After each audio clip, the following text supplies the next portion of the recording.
Hey everyone, welcome back to Rhythm Railroad. This is update number 25 of my HO scale layout. I made some progress with a little bit of everything. Some scenery work, some lighting, some JMRI stuff, and also some track work modification. So we're gonna get to all those things hopefully. And I'd like to also run a train for you if I can get to that. But before I even start the update, I just want to show you that I was able to finally organize the layout room and just kind of put things away. And now I can actually see where my tools are and everything's like in its place. And I also was able to clean the floor and, get things out of the way. But it's so much better to work under these conditions, than what I was dealing with before, because I got to a point where it was just clutter everywhere and I couldn't find anything. And every time I started something, it took forever because I didn't know what the screwdriver was or the glue or the, whatever situation I came across. So now it's a lot better. The other thing is that I was able to install the pocket door that was supposed to be here when I first finished the basement. But I never got around to painting it until now. So now at least I have some separation between the laundry room and the layout room. And, the pocket door just kind of slides that way into the wall. So it's out of the way. You don't have to worry about the door swinging out or swinging in. So that's kind of cool. The other thing that it helps with is the heat and the room temperature generally, because what happens is when I run laundry here, especially when I'm running, I have two sets of machines in there. When I'm running both dryers at the same time, the heat that comes out of that room is pretty intense. And so it's weird because there's always like a pocket of hot air here, which then affects the thermostat, which then doesn't allow the heat to actually kick in around the room. So now that we have the separation, there's a lot more stability in the temperature in the room here. So thermostat is able to do its job correctly. And now the radiators, which are, strategically placed around the room, have a chance to actually function the right way. And they're not cranking or anything like that. It's not like they're super hot. So I was a little concerned with that because of the heat coming up into the layout from the radiators, but they're barely running. It's just a little bit when it gets a little too cold down here, and it just heats up the space nicely. But it's staying at a steady 67 degrees according to the thermostat. To me, 67 degrees just equals, I don't know, it just feels comfortable down here. So anyways, let's get to the actual layout. So in the panel, not much has been done to the physical track work on the panel, but what I did add was more routes. And if you watch my last layout update, I only had one route, which was called the startup route, Rhythm Railroad Startup. And what that did for me was it set everything up so that I could start the layout kind of from scratch, meaning the turnouts don't have any direction assigned to them. They're not closed or thrown. But once I hit that set button right there for the startup, it places everything where I want it to be, which is for the most part closed, in the closed position, with some exceptions. But it allows me to kind of reset the layout in case I left it, with some of the turnouts in the wrong place or whatever. So let me do that for you now, and you're gonna notice as soon as I hit the set button, everything is gonna kind of go into its place, and it's gonna be actually assigned to one of the two positions on each turnout. So here goes.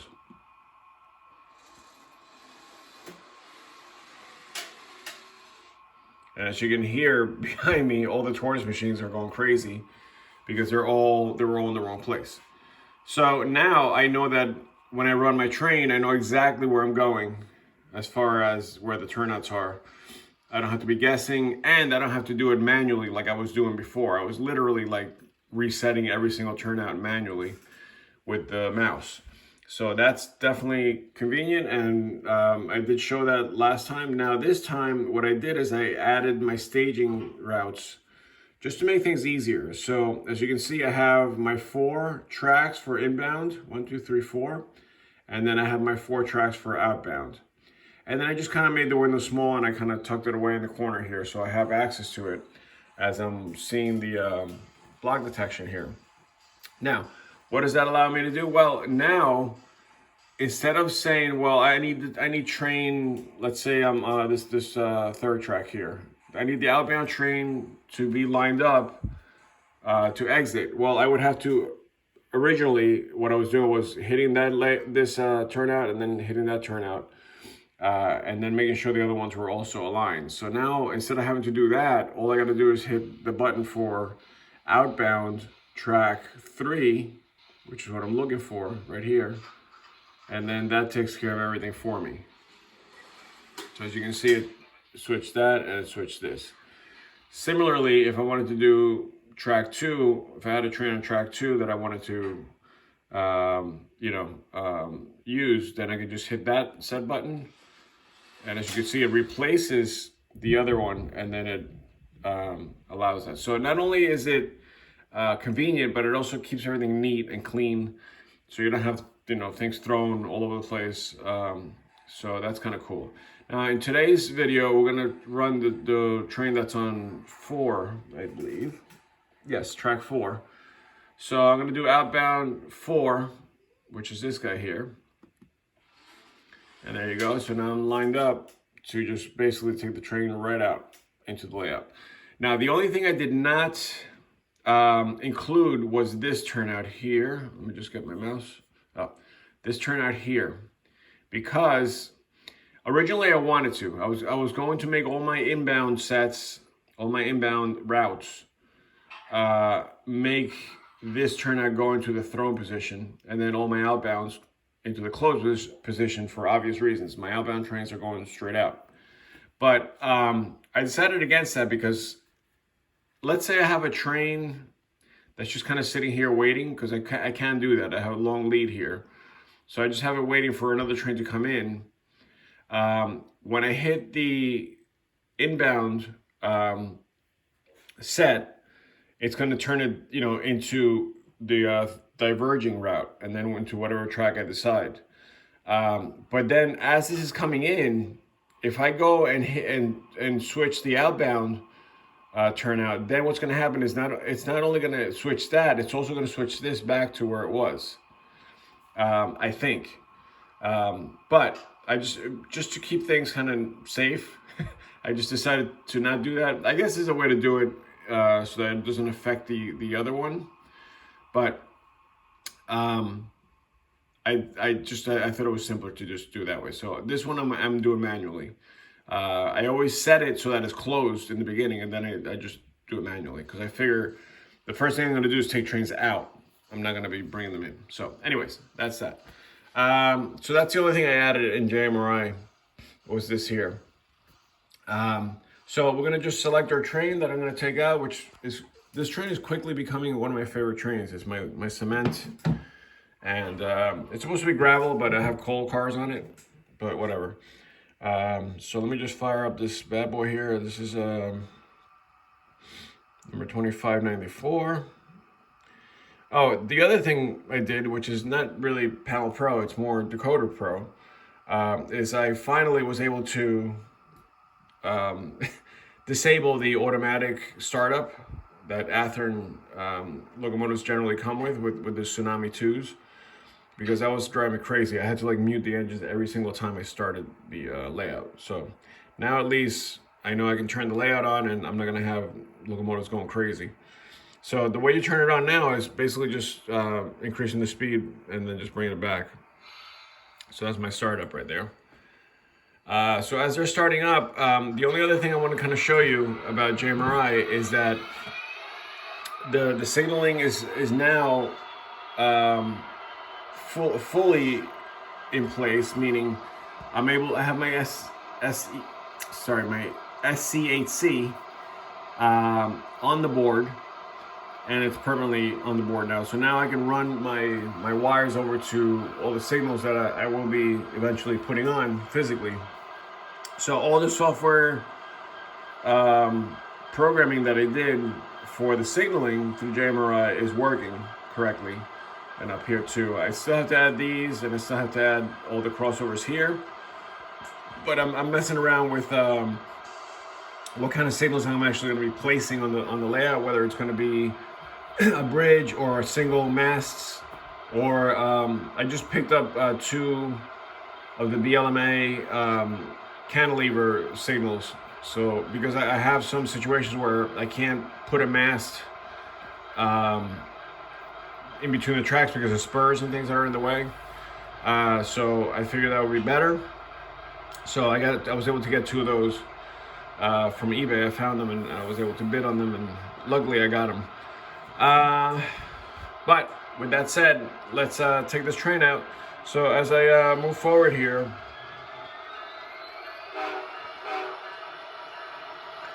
what's happening is train number 4 is coming out into the actual layout. So you'll see my block detection pick up on that very soon. It's making its way past the block there. And as soon as it gets into the lead there, it'll start picking it up. Now, track number 4 has been doing this, which is like just keeps flashing on and off, so it's like not really picking up fully. So I got to see what's going on with the wiring down there, and it takes a minute before it actually gets out to the lead, like you see there. So I gotta see why that's happening, but all the other ones are not doing that. So as we come out of staging, you can see the train's making its way out here. And into the lead. This is the lead there. And the turnout that I was telling you about that I'm driving manually is right there, before it becomes single track. Now, I'm just going to speed up a little bit here, and hopefully you can hear me well. I'm trying to speak loudly so you can hear me over the locomotive sound, but I'd rather have sound than not, so I'm just going to keep going with that. So a few things that I had in mind, and maybe somebody can help me out with this. I don't have a passing sighting from the staging yard all the way through into the layout and into the climb and into the mountain until I get to this side here. That's my first sighting.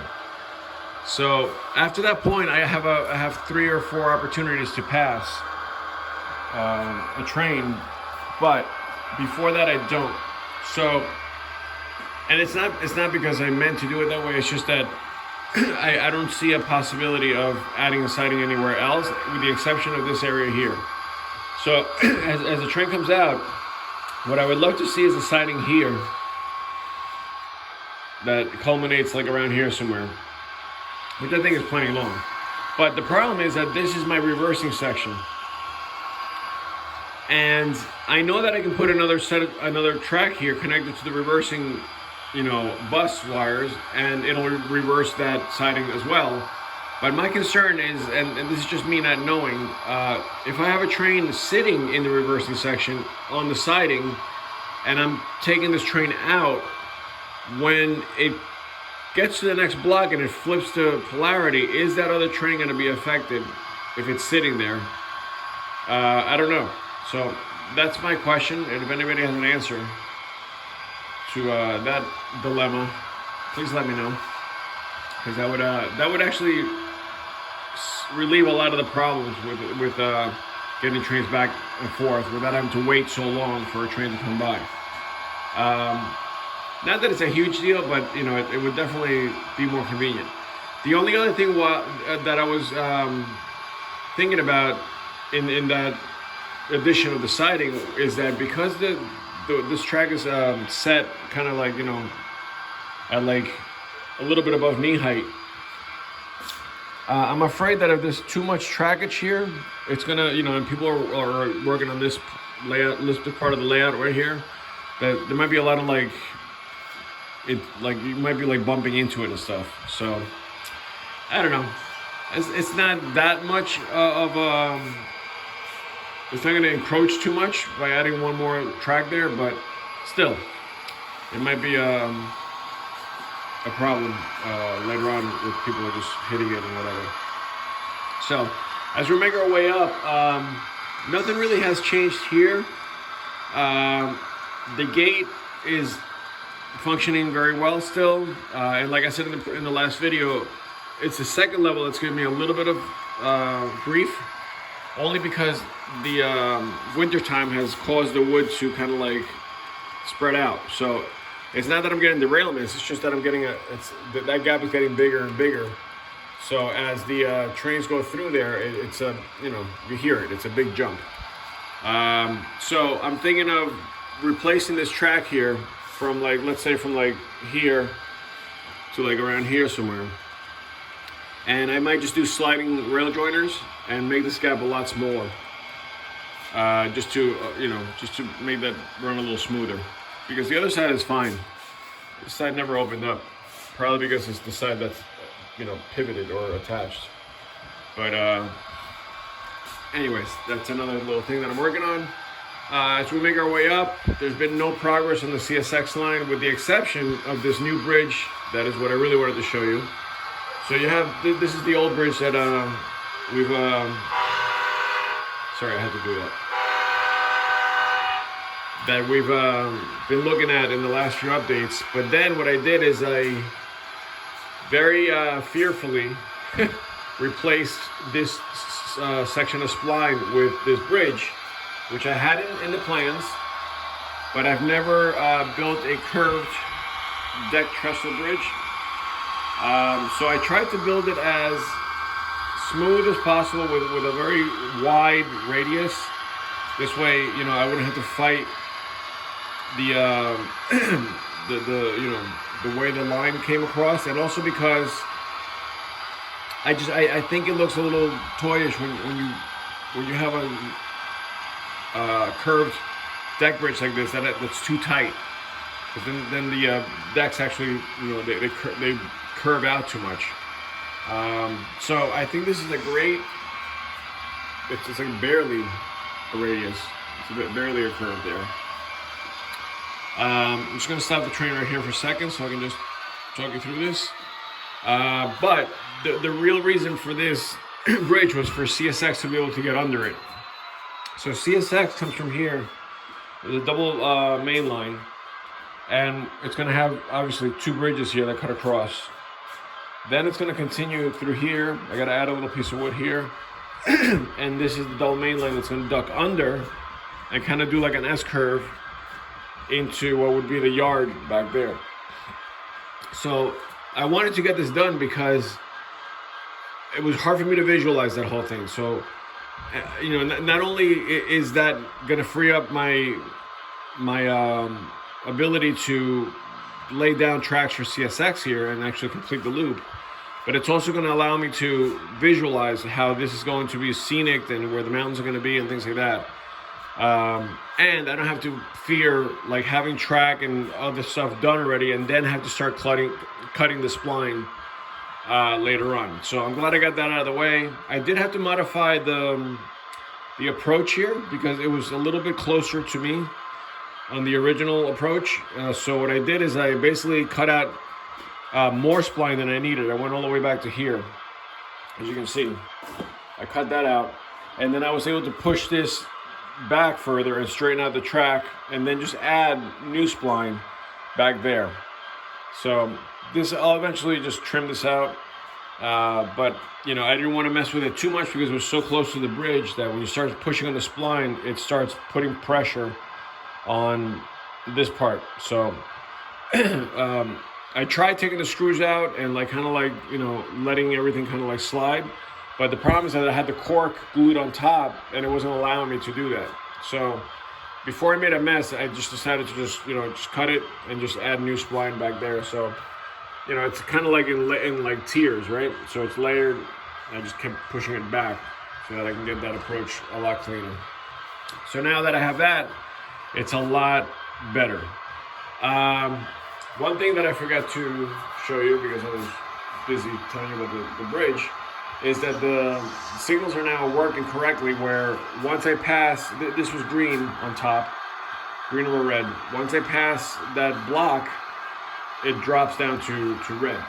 Now the reason I'm telling you that is because I want to eventually put that signal in the correct place so that I can have my grade crossing there. And that's the other thing I'm working on.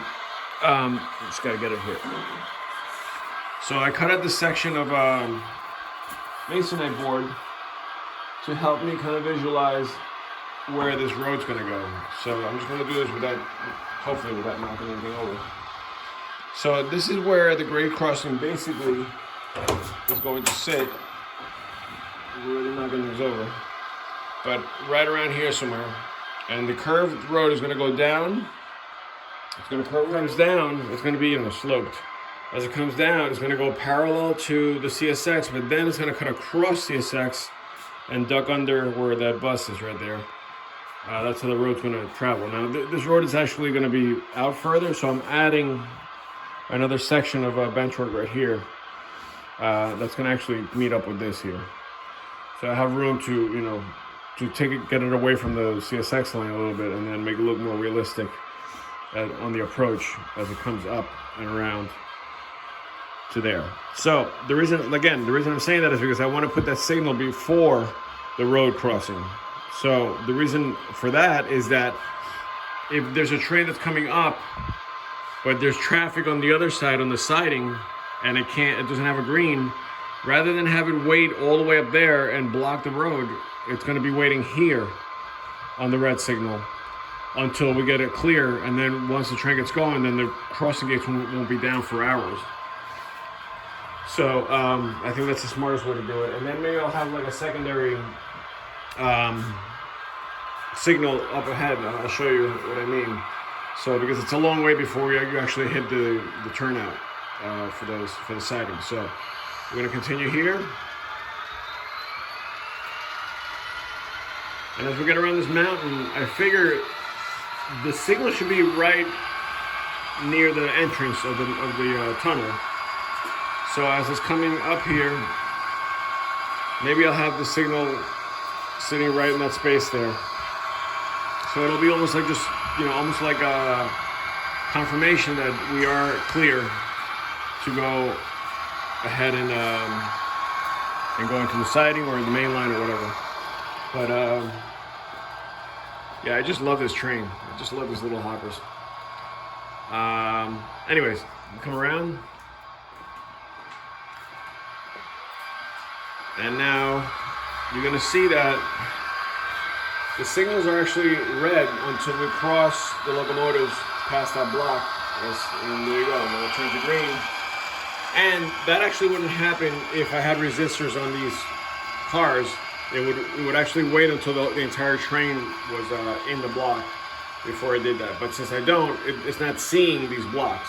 The computer is not seeing these cars, not these blocks. So, there's no way for the computer to tell that there's a train actually there. It only sees that up to there. So, just to go back to the block detection here, I'll slow down a little bit. As you can see right now, this is the signal I was telling you about before the mountain. And we got past the mountain. Now we're in the main line of this siding here at Saratoga Springs. And now we're about to go into what I call the stairway junction because the stairs are right here. But before we do that, I want to show you that the signal is giving me a clear. This is a temporary signal right here. It's just a test mast, and I'm just doing that to make sure that everything's working before I put the real signals in there. And here's the other issue that I'm having with this section here. And again, maybe somebody can help me figure this out. So originally, I was going to have one of those cantilever signals come up here and go across for the two tracks.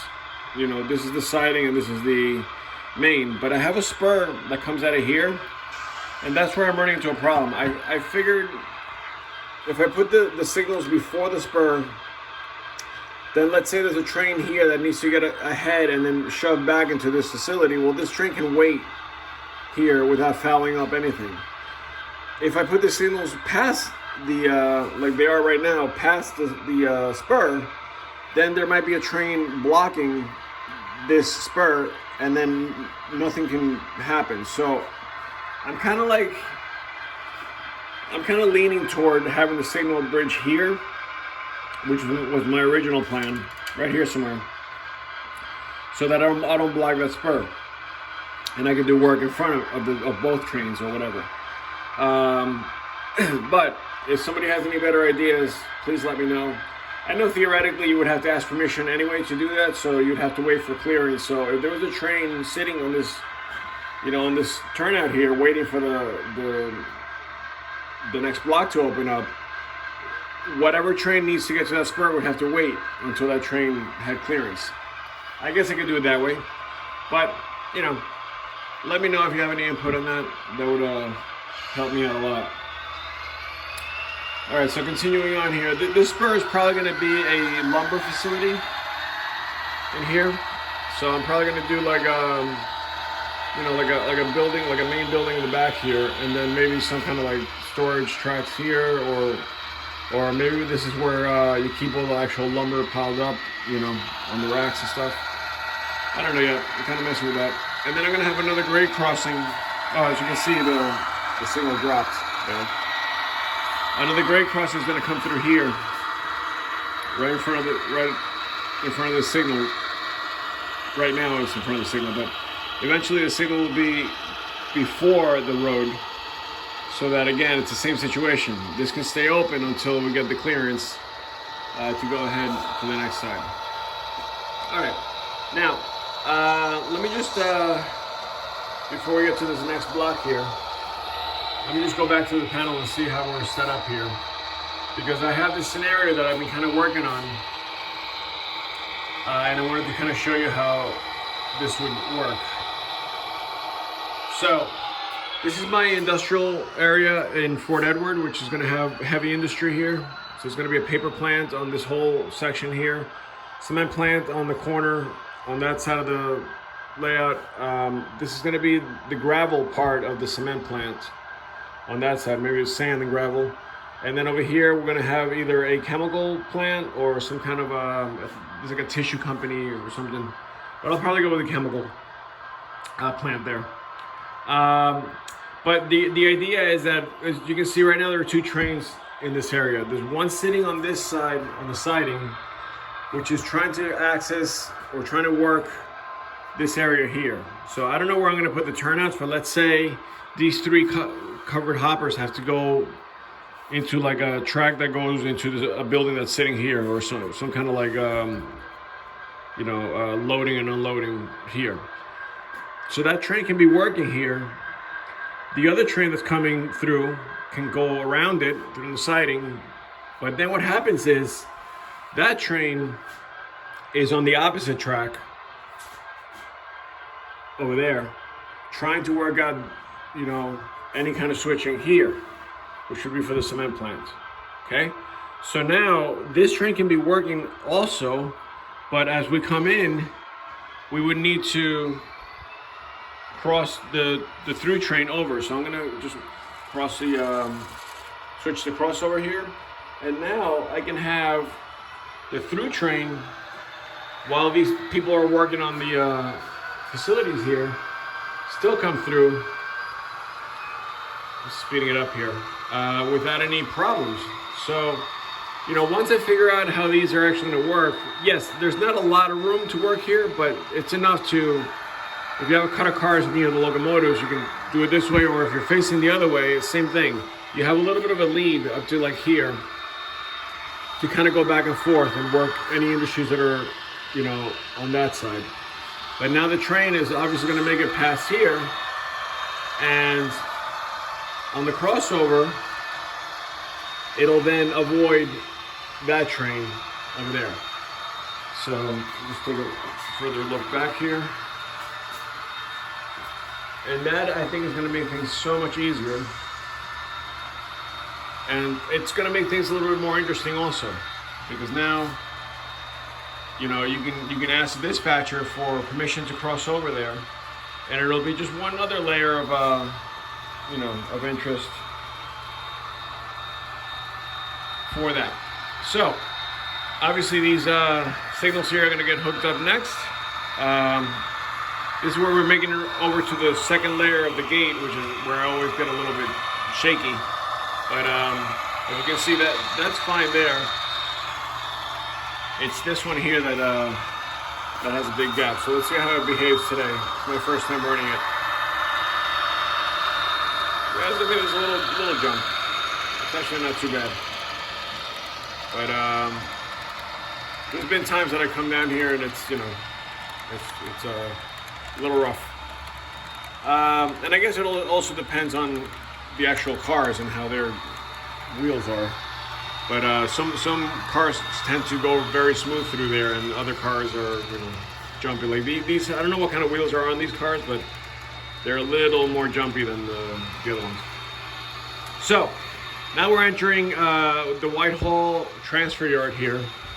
This is going to have a siding here, and it's also going to be the arrival departure track, but it's going to be long enough that you can get a nice sized train in here. And if you have to kind of like you know, double up in the yard or whatever, that's fine, but it's not as long as the other sidings.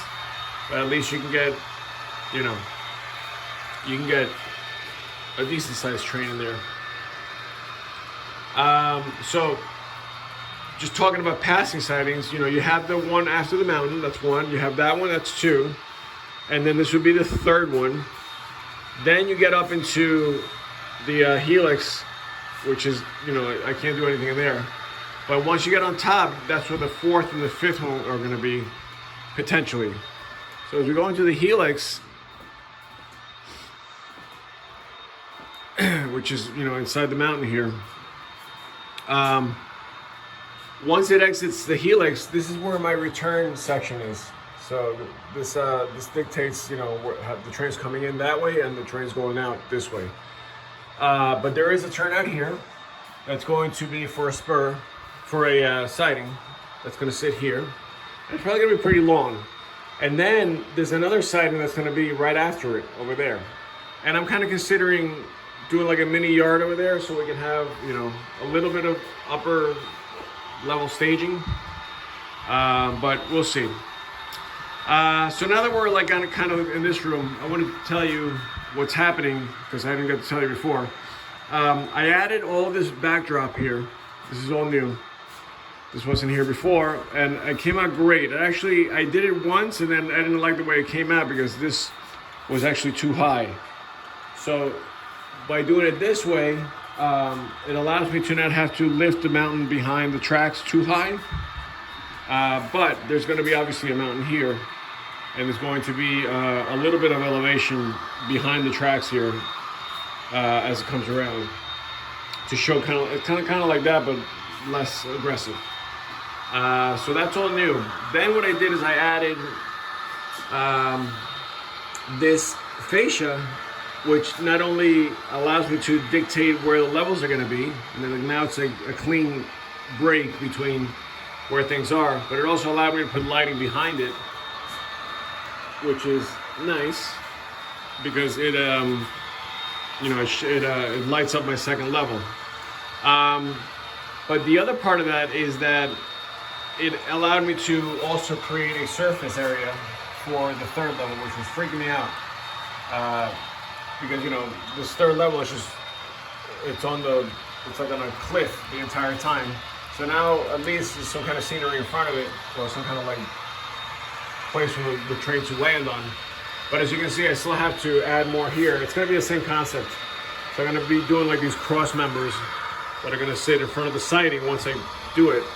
And then it's going to have a little bit of a cushion in case the train for some reason string lines and falls over. Because right now it's like right on the edge. And that's scary. But once we get past that here, then everything else is pretty much the way it has been. I still have to, you know, make sure these are actually put in place, these backdrop panels. And then once I do that, then I can start making the just spackling up the seams and putting the tape in so that it just seems like a seamless, continuous kind of backdrop. But like I said, nothing really has been added. And the only thing I am considering though, since the last update, is I might put Plattsburgh further down over there in that back corner. Because there's no reason for it to be this soon. And I could always put Ticonderoga there and move Port Henry to where Plattsburgh is. And that'll allow me to, there's a paper plant, another paper plant in Ticonderoga, which I want to kind of model, but not necessarily make it like an industry in that back corner there. So I'm just going to make like the buildings and whatever back there, but make it look like it's, you know, on the other side of the layout of the main line. So now we're coming around. The lighting in here is already in place. There's actually lighting there, but I have to get a wire to this side of the layout. And also I tried using this power source, but it's not working for some reason. It's a little, I think it's faulty. But besides that, nothing really has happened. Now we're at the top of the layout, basically. This is the highest point. And we're gonna start making our way down. Which then allows us to go through the wall, and that's where the return loop actually happens for the continuous running. So I'm just gonna go over there because I have to switch the turnout.